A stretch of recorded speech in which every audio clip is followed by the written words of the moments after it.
Hi, everyone. Mitch from SportsChatPlace.com and PickDogs.com. It is Cinco de Mayo, May the 5th, 2020. Of course, still no word about a firm start date on sports, though. We do have like a little trickling of sports coming in here. Korean baseball starting last night. Massive response. It's like, this is how desperate people are for sports. And I think when people see the response to Korean baseball, I think that just means that mainstream sports just an arm's length away at this point. Starting to hear, restaurants, things of that nature, even in the big cities, talking about plans of how they're going to reopen and strategizing reopening instead of this panic, And I think it's time to stop panicking and it's time to start getting, back into things. Here in Maui, we're out, and I expect that there's going to be a little bit of a bump, back up of virus cases, but. The big number is the deaths, and we're not seeing big bumps in those anymore. And it's like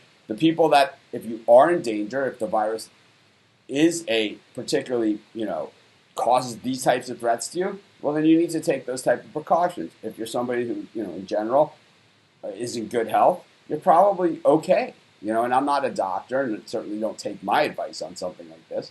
But this is the way that I'm handling it myself. But anyways, we're here to talk about sports. And, of course, yesterday, while we were live, the news came out that Don Shula had passed away. And, of course, I'm from Miami and a Dolphin season ticket holder my whole life. And, guy who had a huge impact on me, both on and off the field. Some of, my childhood memories of meeting Don Shula and meeting some of those old Dolphin players are just some of the greatest memories of my life.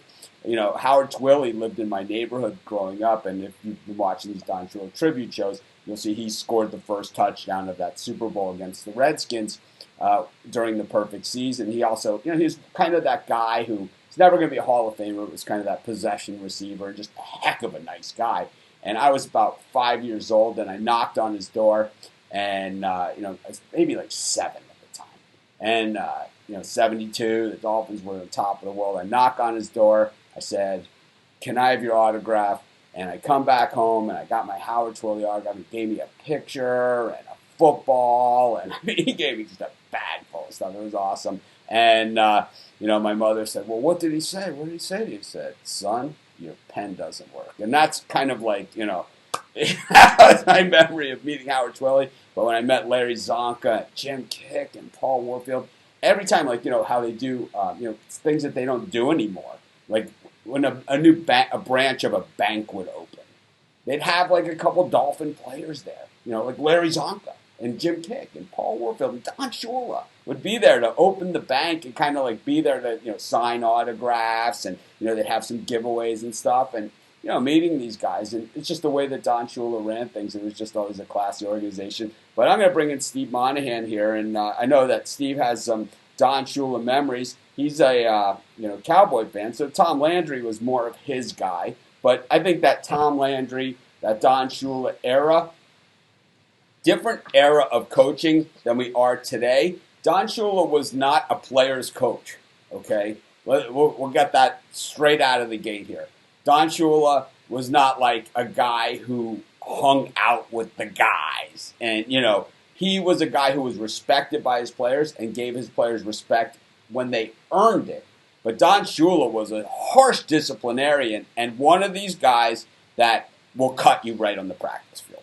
And, and his record, though, of what that type of environment produced is still the record. I believe Bill Belichick has got it in sight as far as total wins.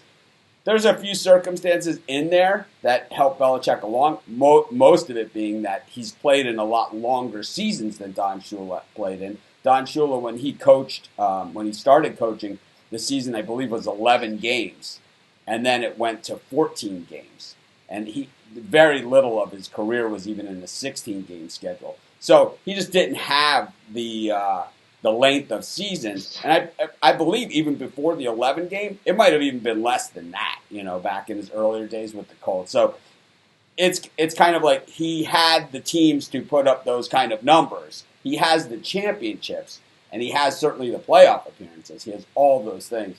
But, we're not going to take away anything from Bill Belichick in his 6 Super Bowls. But we are going to say that, Don Shula's record it shows, multi-generation. So, Steve, how you doing today? I'm good. I'm good. Yeah, I was saddened by the news yesterday. Heard it in the morning.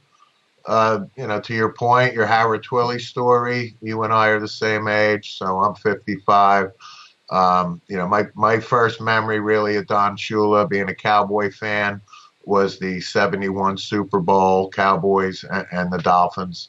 The Cowboys, won 24-3. Bob Lilly had a big day. Staubach had a big day, but that was probably the best thing for the Dolphins because obviously the following season, the perfect season comes on. But Don Shula, you and I eat, breathe, and love football, college and pro. But Don Shula is one of the absolute icons. Fond memories of Don Shula. I know everything about his career.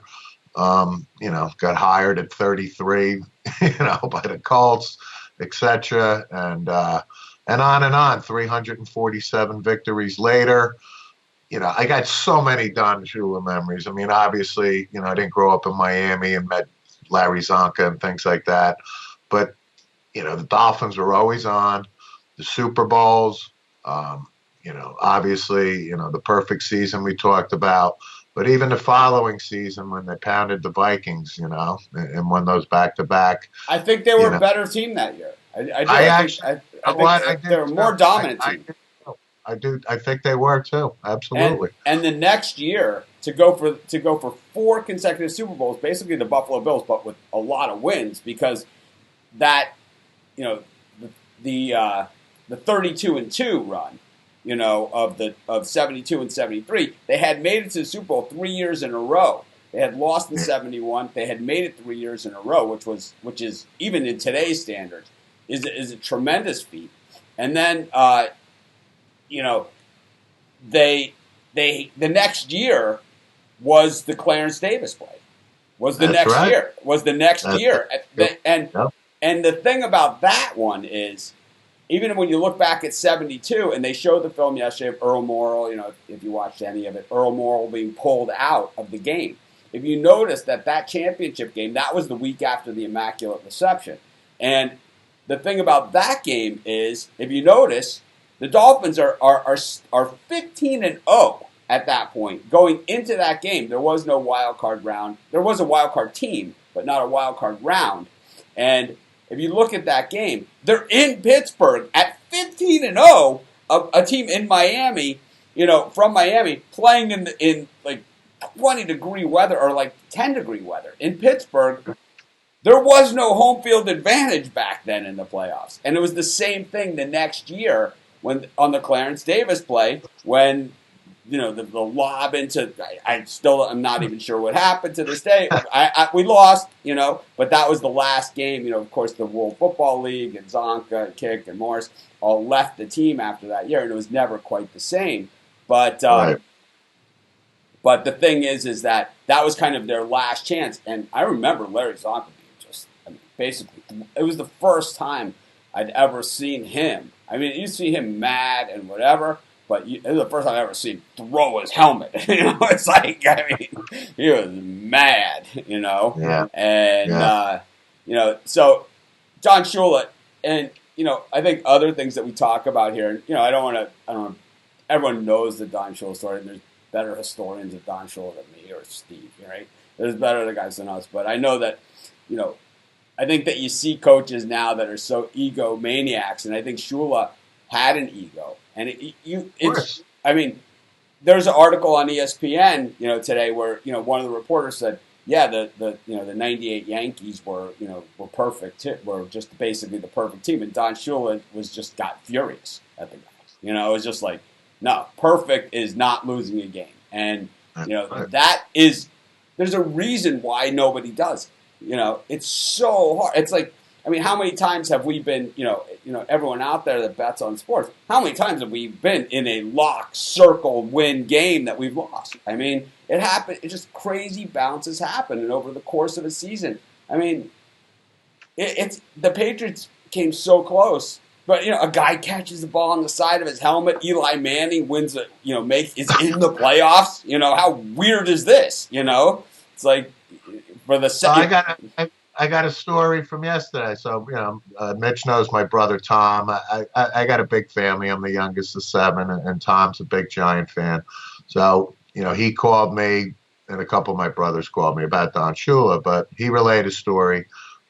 To your point on David Tyree, is they were at a restaurant bar. I think it was the night before the Super Bowl. So my brother goes to the Giant Super Bowls, and lo and behold, who happens to be right next to them at the bar comes in Don Shula.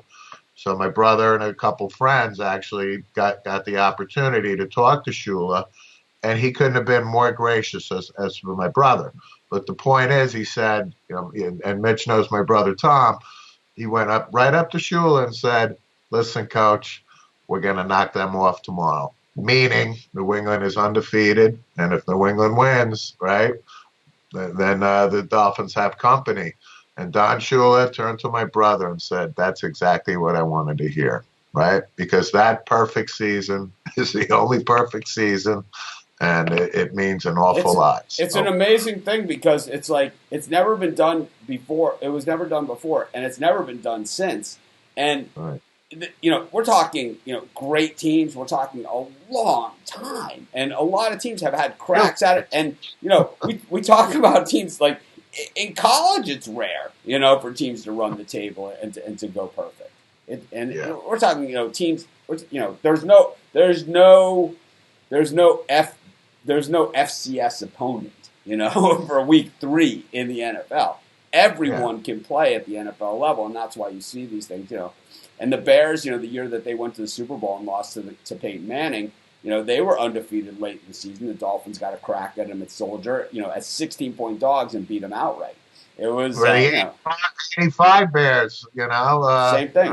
The Dolphins beat them that year, but they beat them both times. The 85 Bear team was no joke, and one of the San Francisco 49er teams, I think, only had one loss, if I remember correctly. But, back to Don Shula, obviously he's well known for that era, but let's give him credit, too. Takes him to the Dolphins to the Super Bowl in the early 80s. You lose to the Redskins, but he rebuilt that roster, and then, even after that, draft Marino, and, gets them to the Super Bowl, and, they wind up losing to San Francisco.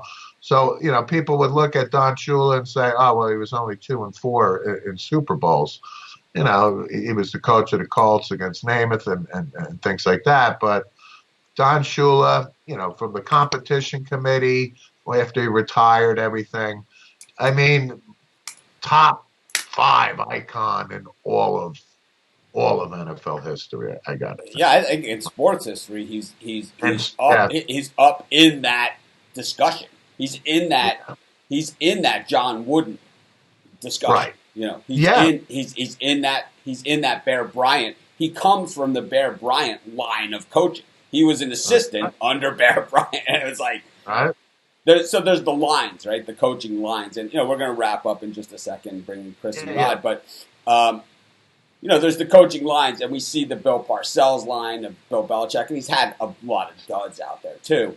The Andy Reid line, which has been really, really good, right? And then, but there was the Don Shula line, there's the Jimmy Johnson line, of coaching. And, one day we'll look at some of the things on my bookshelf here. It's fun, like if you look over my shoulder here, and I know it's blurred out, but let me see if we can get a clearer picture. There we go. So, frozen. Oh, that's weird. That's not even a good shot of me. Anyways, if you look over my shoulder here, there's a program that says Orange Bowl. It's the 1988 Orange Bowl. It's Jimmy Johnson's national championship team right there. And when you look in that program, the thing is that I like to show people is when you go through, everyone has seen a game program, at least I would think at this point, but taking Steve off. So everyone has seen a game program at this point, but basically it has pictures of every player on the team in an alphabetical order. First there's a roster, in there, it has by number and all that other stuff, but there's also a picture of every player in that, in there.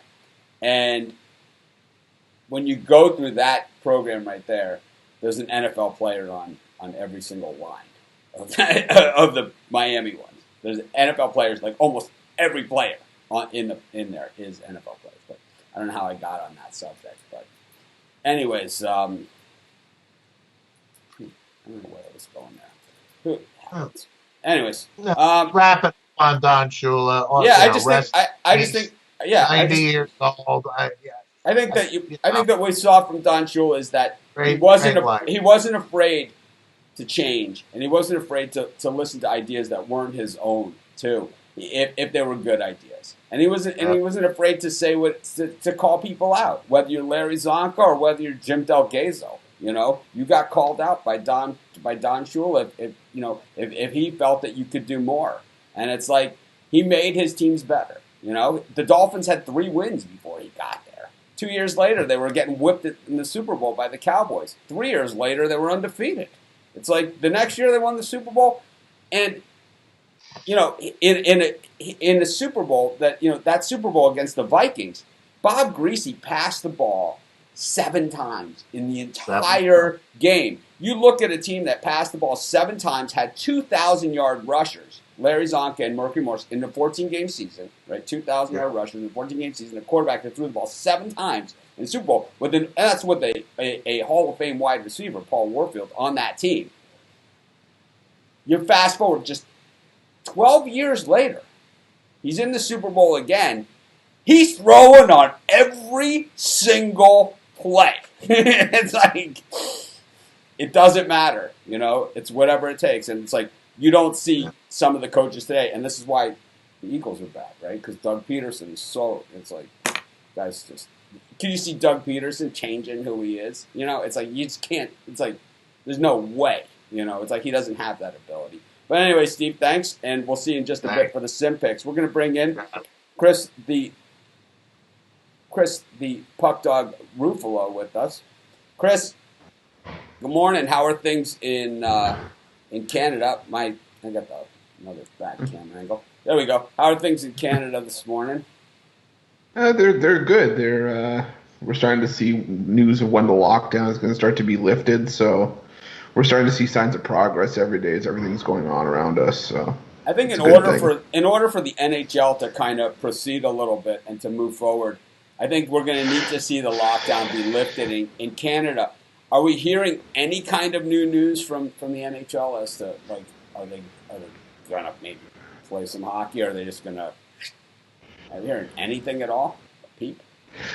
Well, I'm hearing that it's like we've said before, they're still considering host cities like Toronto and Columbus were being considered in the early going, and now we're looking at maybe BC as well, like out in Vancouver, to be considered as a host city as well.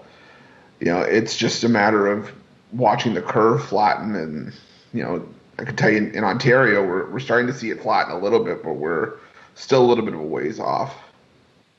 So I know Don Shula is a little bit before your time, so that's why we kind of broke the show up, how we did, and it was kind of like Chris doesn't have any Don Shula memories, and but he was I just think that you see a guy that definitely transcends sports, but here in the U.S.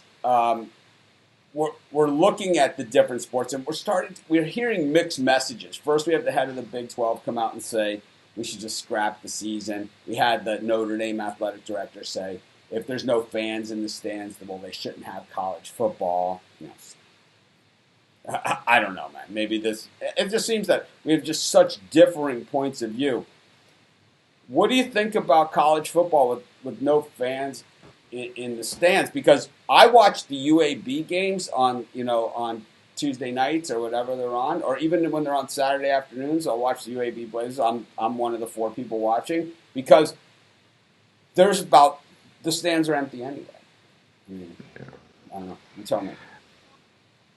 I mean, you know what? It's something that I can only equate another experience to. Was I was watching TV the other night, and they had the Orioles game on from 2015 when they had the Baltimore riots, and there was no one allowed in the stadium. It was eerie just watching these guys play a baseball game with no one in the stands, but it was something that had to be done.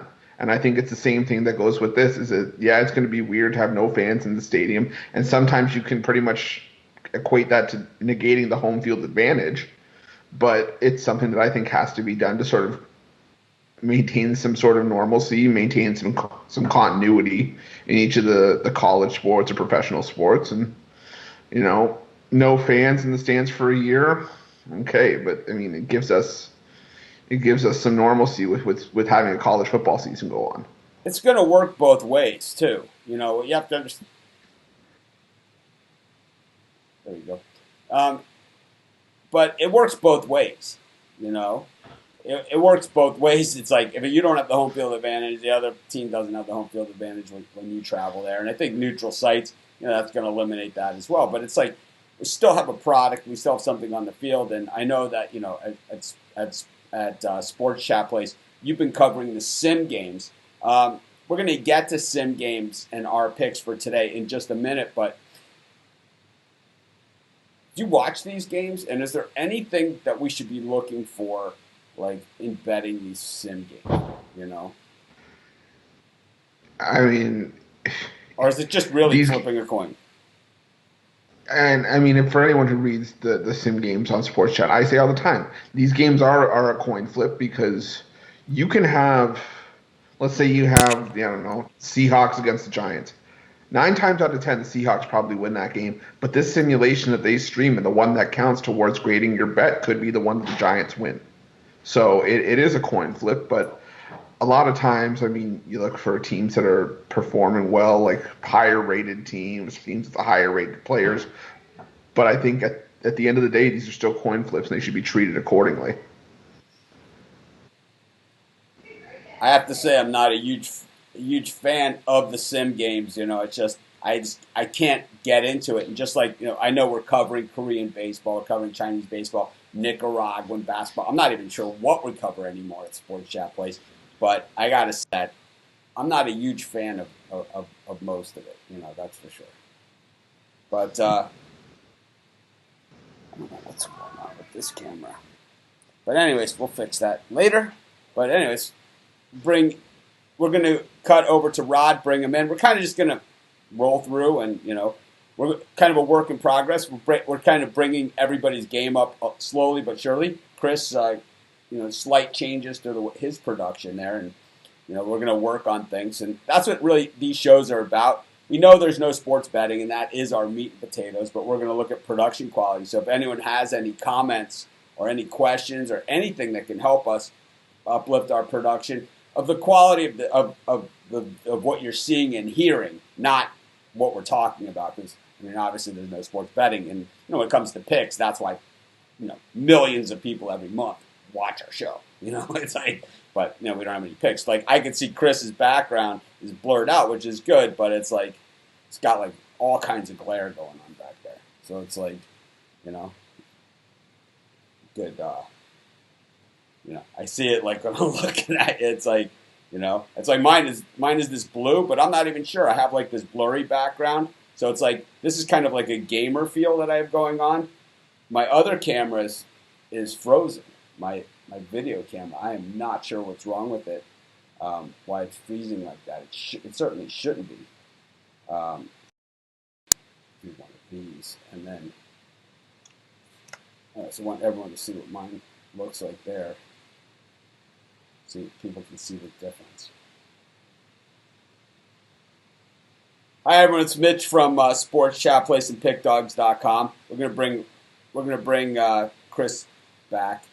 It's kind of what I was trying to do there is I was trying to show everybody the different camera angles, but what happened is, and as I said, we were talking about production quality. I was looking at Chris's background, how it's kind of like glaring there, like how we're gonna have to fix that. But I was trying to show everybody my other camera angle, and this computer that I'm using for our streaming, and I have a new one on the way, couldn't handle the camera change, and it just knocked us right off the air. So, Chris, we're going to bring in Rod, and we'll go over some stuff real quick, and then we'll have you right back for the sim picks. Sure. Anyways, Rod, that's what everyone saw there is what I'm talking about and what we need to work on, and that's why we continue to do these shows as we uplift the production quality. Rod will be our next work in progress as we get there. His lighting, not too bad, but he has a little bit of a shadow. Fix that. It has. I think I know that of the guys, Rod probably has the least equipment there to do it. So we're going to get him. We're going to fix him up. But in the meantime, what can we do to fix up sports at this point? I know that you've been doing some horse racing betting. I know that you've been following the Sims games. What has like your betting activity been since the stoppage? Like, obviously we never talk about like how much we all bet on a game or whatever. But say you used to bet on average college basketball or college football Saturday or NFL Sunday is 100%. We'll call that 100%. Like, what percent of that are you betting on this stuff now? Like, is it 5%? Is it 0%? Is it 10%? Probably lower than that. Probably like 3%. I'm just pennies. Maybe $5. $5, $10 a game on a sim game. Just to have action. Just for fun, right? Just for some action. I am definitely not. You're not trying to make a living off that or making a huge investment. That's for sure. Just because it is a coin flip, anybody can win these games. So why not take a dog for $10? Yeah, that's where I struggle with these sim games the most. Is that I can't. Everybody has their own. Everybody has their own philosophies of betting and stuff. And for me, it's like, I don't know. It's like I see people like at the craps table and they're yelling. It's like they hit a yo for $5 or something, and it's like, I wish I could get that excited. I wish I could, but I can't. So it's like, for me, it's like I can't go and this is why I can't do the sim games, because I can't put $5 or $10 on it, because it's just not how I do things. It's like, if I bet $5 or $10, I'm not going to care. It's like, so obviously it's something to pass the time, but I think maybe some of it has to do with that you're in Canada, where you guys are really seriously still quarantined, and still, the weather is probably not so bad. Not so bad at this end of the country. How's the weather? Weather's been nice. Weather's been nice. It's been hot here, 23, 24, 25, nice and sunny. Been windy, but that's normal for prairie wind in the summer. Before it gets really hot, you always get nice wind. But the weather's been nice here. Saskatchewan just opened up their second phase. They started opening businesses back up, and they have 0 cases. So an hour from here over here in Saskatchewan, 0 cases. Where I am, 0 cases. In Alberta, well, we're just going to exclude Calgary, because I don't know what those people are doing. But in Calgary, that's where all the bulk of the cases are in Alberta. So there's no chance they're ever going to play NHL in Calgary. There's just too many idiots there. Ouch! Hey, that didn't come from me. That came from me, and I'll take the slack. I'm not owning that one. We'll pass that one on to Chris Ruffalo. But I can't believe Chris said that about Calgary. And in Edmonton, the numbers are leveled off. Like, and they could easily play NHL in Edmonton, because the arena is attached to 3 hotels, which are attached by pedways. NHL players don't have to go outside to get to the game. There's 2 rinks there, so they can play. There's 2 ice surfaces, and they never have to go outside. So it's like a biodome right there to play NHL. So I think almost 100% I'm going to say that they're going to play NHL this year in Edmonton as one of the host cities for sure. Because the cases are so low. Well, I'm ready for it, and I think everybody is ready for it. And I think over the next 10 or 15 days, if we don't hear news on some of these, on NBA and NHL and Major League Baseball, I think we might be in trouble. I think MLB might be looking at a half season. And I think what I would love to see from Major League Baseball, and I'm going to bring Steve Monahan back in here for this one too. And, you know what? I'll bring in all the guys. What the hell? We'll let Chris in after that Calgary comment. But Steve, how do you like this idea? And let's throw it out there. Commissioner Manfred always has the open line of communication with us, which I love. I use it on a regular basis. Why they gave me their phone number, they're regretting it to this day. But I'll tell you what. How about we call Manfred? Maybe we do it on tomorrow's show or something. Pitch him this. I'm sure he's changed the number by now. I'm sure he's got me blocked. But he's going to say put you on the block list. I'm sure he does. But how about this? Screw interleague play this year. We just played the regular, Yeah. old school. Yeah. American League, play American League schedule, National League schedule. Let's get rid of the two best DH altogether while we're at it. Yeah, right. Yeah. Let's change everything. Because I don't know, man. That's a whole other discussion for another day. It's how much easier it is to manage in the American League than it is in the National. And that's got to be a task if they're, with the scheduling too. I mean, that's probably, it's a little more complicated, I would think, with the shortened season and, who's playing who, when they're playing. I think that's got to be I think no joke. That'll probably be part of that 15 days, that they'll have. I believe that baseball will have a spring training period, and it's probably going to be like a week or so. And somebody mentioned yesterday in the comments, or it might have been yesterday or another day, saying that the NBA was talking about having a one-and-done tournament. And, the NHL mentioned this as well earlier. But I can hardly see at this point where players haven't played for 6 weeks, and it's going to be 2.5 months by the time this happens, with anybody playing, that players will train and you'll get teams together for training to play potentially one game, Chris, you going to train for one game? I mean, you can't do it. I mean, Rod, I do it all the time. I'll tell you one place where Rod won't be doing this training, and that's Calgary. Anyways, woo!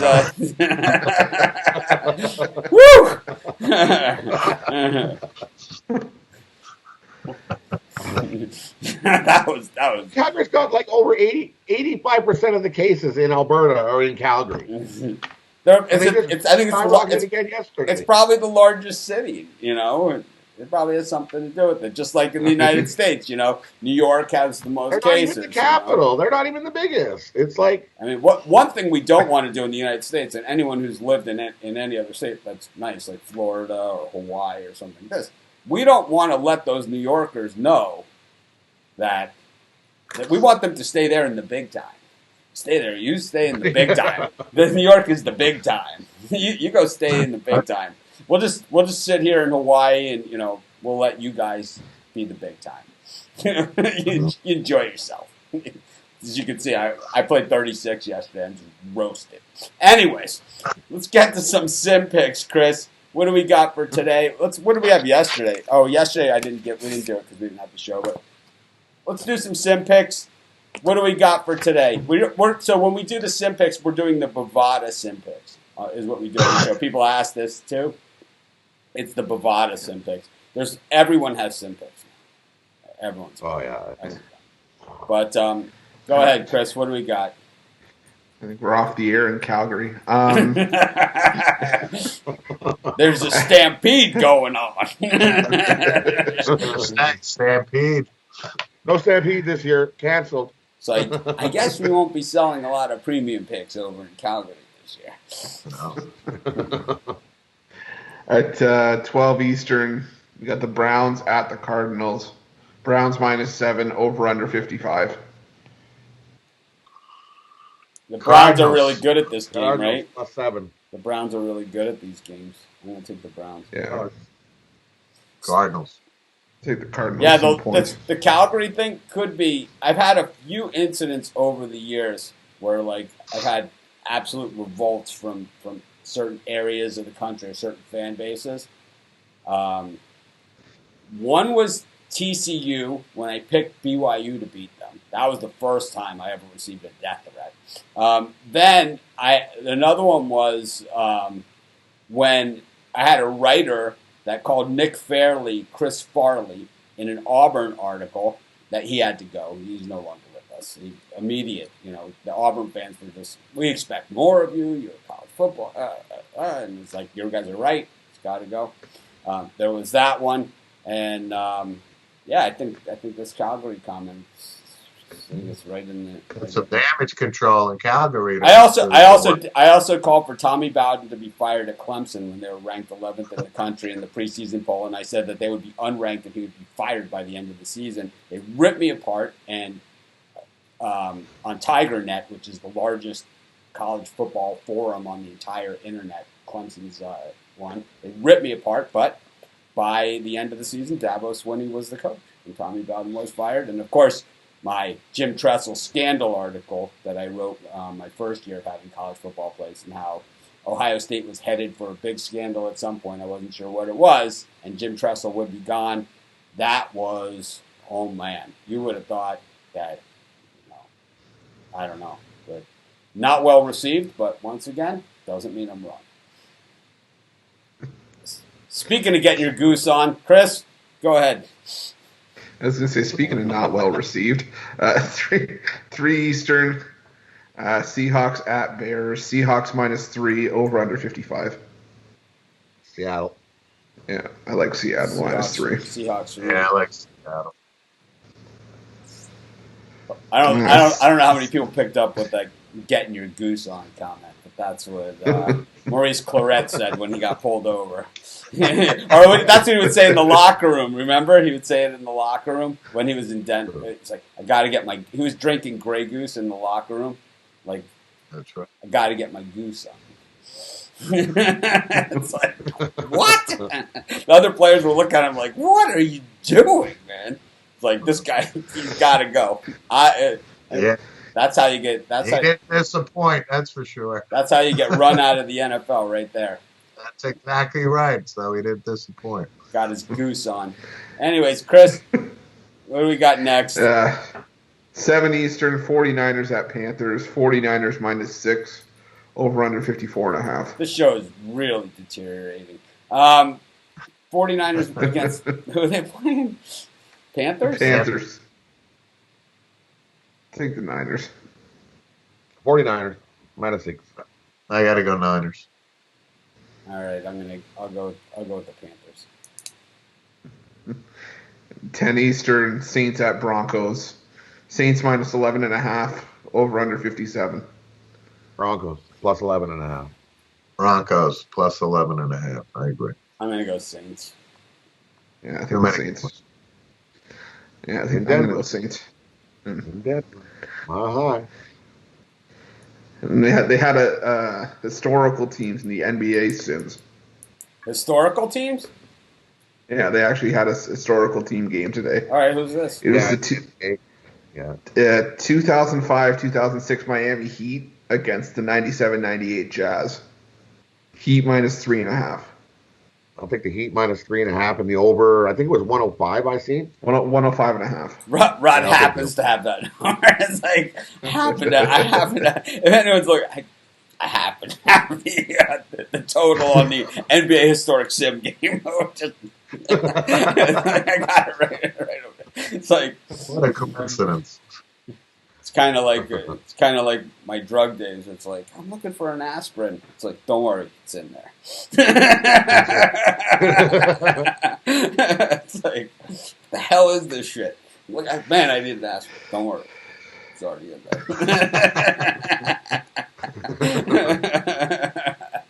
Aspirin's not a problem. Don't worry about it. It's in there.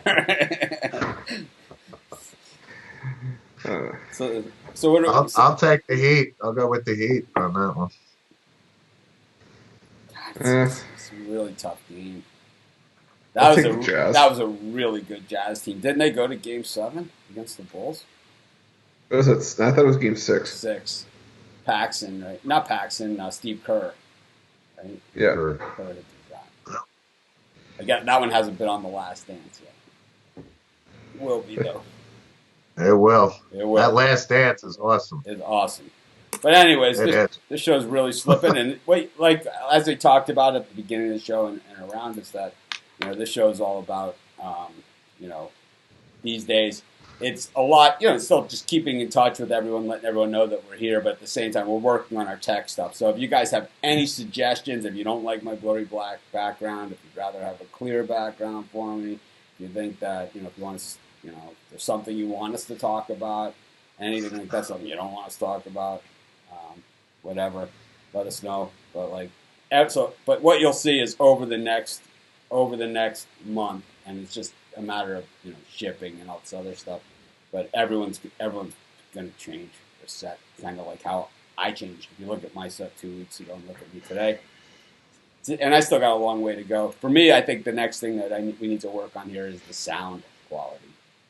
It's real bad, but we'll fix it. Anyways, we'll see you guys tomorrow. We're gonna have a topic. I'm not sure what it's going to be, but it's not going to be Calgary. Oh, Calgary? Damn it, Chris! You do it every show. All right, I'm gone. Have a great day, everyone. Thanks for joining us. Thanks. See you guys.